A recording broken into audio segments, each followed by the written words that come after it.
Write your most closely guarded secret on a postcard. Then pop it in the mailbox. It's an offer a surprising number of people can't resist. Tell Me a Secret is our cover story, reported by Lee Cowan. Well, every week I still feel like a kid Christmas morning with all these kind of gifts to go through. And for me, time just disappears. Frank Warren is one of the few people who gets more actual mail than email. The old-fashioned kind. Homemade postcards. About 100 show up at his home every week. And written on each one is a stranger's secret. A confession of sorts, sent to Frank anonymously.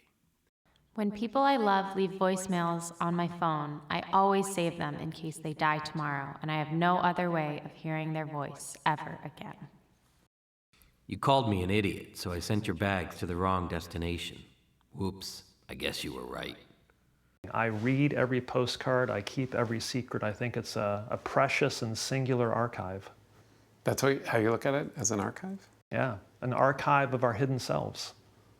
An archive that now numbers well over 1 million secrets, and counting. My older neighbor let the weeds grow knee-high in his yard. It looked terrible. Then he died, and it dawned on me that he just needed help. I'm sorry. It all started back in 2004, when Frank was working on a suicide prevention hotline. Hearing plenty of strangers' secrets, he soon realized something. Well, sometimes I think that maybe one of the reasons I started the whole project is because I felt like I needed a place to share my secrets and stories. And so thinking I was creating it for others, maybe I needed it the most myself. These are the postcards I started the project with the simple instructions. I would take a postcard and hand it to somebody. I'd say, "Hi, my name's Frank, and I collect secrets." People look at you a little weird? It still feels kind of weird to say it, to be honest with you. But the idea grew and grew and grew. There are no limits to the artwork that you could put on a postcard. And I've seen all kinds. I've seen people include a photograph, a collage, a drawing. Sometimes people send me objects, not even postcards. Objects? I've received secrets on coconuts, a purse, a license plate frame, a flip-flop. You name it, if it fits in my mailbox, somebody's probably mailed it with a confession on it to me.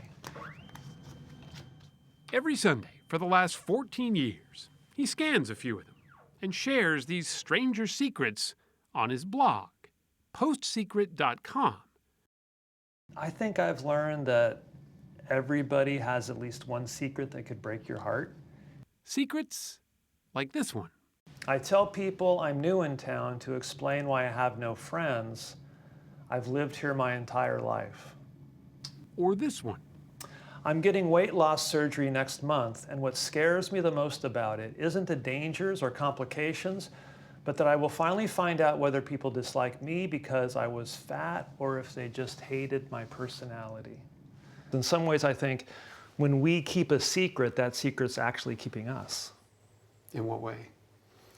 Maybe haunting us, maybe inviting us to reconcile with part of our past we're hiding from, maybe keeping us from having intimate relationships with others or ourselves. I have 11 secrets that I've never told to anyone. It is both my biggest fear and my greatest desire to find someone I trust enough to share all of them with. PostSecret has become a phenomenon, having had more than 800 million views to date. Not only that, but it spawned 6 books and several exhibitions, like this one, currently at the Museum of Man in San Diego, where you'll find it as quiet as a church.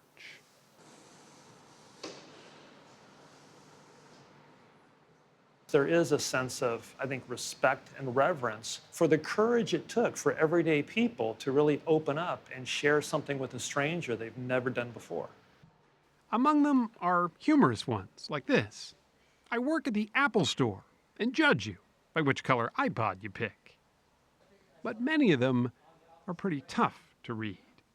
I pray every night that I won't wake up in the morning. This one read, I don't think God is listening.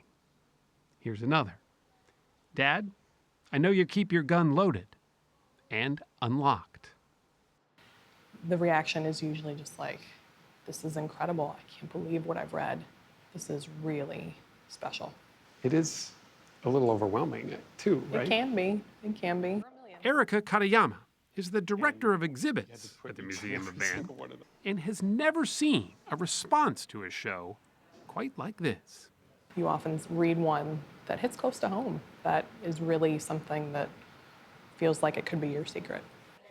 Visitors are encouraged to leave their own, and each week, the museum's mailbox of secrets is overflowing. Some of those may one day be posted on Frank's blog, too. There's always at least one every week that hits you either right here in the gut or right here in the funny bone. Natalie Starr was first introduced to the project by her therapist. She started putting Post-it notes next to the secrets that resonated with her. But one in particular, she says, changed her life. I tell people that I don't believe in God, when really I just refuse to worship a God that would let my grandfather hurt me like he did. I was sexually molested when I was 4 by my maternal grandfather. She had been in therapy for years, but not until she saw the pain of others, mailed to Frank from all over the world, did she realize it was okay to not be okay. I can't tell you what it's like. I can't tell you what it's like to be sexually assaulted. You wouldn't understand. I mean, I can tell you, but you would never really get it. But there's somebody out there who does. That means that I'm not a freak. It means I'm not broken. I'm not a failure. I'm not wrong. You're the most trusted stranger. I just want to tell you things. I don't even know you. I don't know. Frank now takes his secrets on the road, mostly to college campuses, like here at North Carolina State. This one says, I'm in love with someone who has been given 4 years to live. We're both 19. Wow. This one came from campus. He talks about the power of releasing a secret, and then he asks students to try it. But I grew up with an autistic brother and a brother who was gay, and I secretly wished that I had something that, I stood out so that my parents would pay attention to me more. Sometimes just by saying the secret out loud, you make it go away. Frank doesn't know how long he'll continue to be the seeker of secrets, although he admits stopping may not be his choice. The secrets keep showing up at his door, and he keeps reading. Inspired, humbled, sometimes saddened, but always comforted in the knowledge that we're not as alone in our thoughts as we might think. I think secrets are inexhaustible, like poetry or songs. And just when you think you've seen the funniest one or the most romantic one, the most hopeful one, the most crushing one, you'll get one that still takes your breath away.